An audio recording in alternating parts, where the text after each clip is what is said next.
ក្រុមហ៊ុនសយាមគូបូតាឧស្សាហកម្មចំកាត់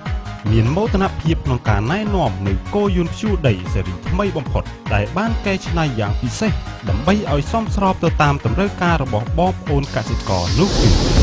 NC 131 Special Plus និង NC 1ប្រើគូនឹង Special Plus មានទំហំកង់ឲ្យជ្រើសរើសគឺ 880 mm និង 980 mm ដែលមានចំណុចពិសេសដូចតទៅ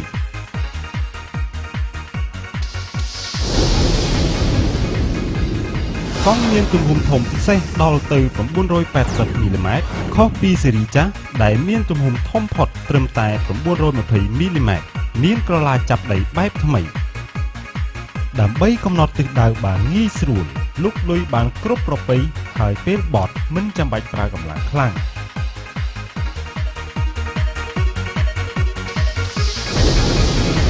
ប៊ីដាងបង្កើតភាពធន់ដោយបដូរប៊ីដាងចង្កូតបត់ឆ្វេងស្ដាំនិងប៊ីដាងផ្លូវពីប៊ីដាងគ្រាប់មូលទៅជាប៊ីដាងគ្រាប់ទ្រវែងដែលមានភាពរឹងមាំជាងដល់ទៅ5ដងហើយថែមទាំងមានការជឿជាក់ក្នុងការធានាចំពោះប្រអប់លេខដែលអាចប្រើបានរហូតមិនខូច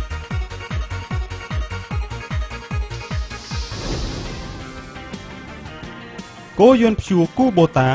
NC 131 Special Plus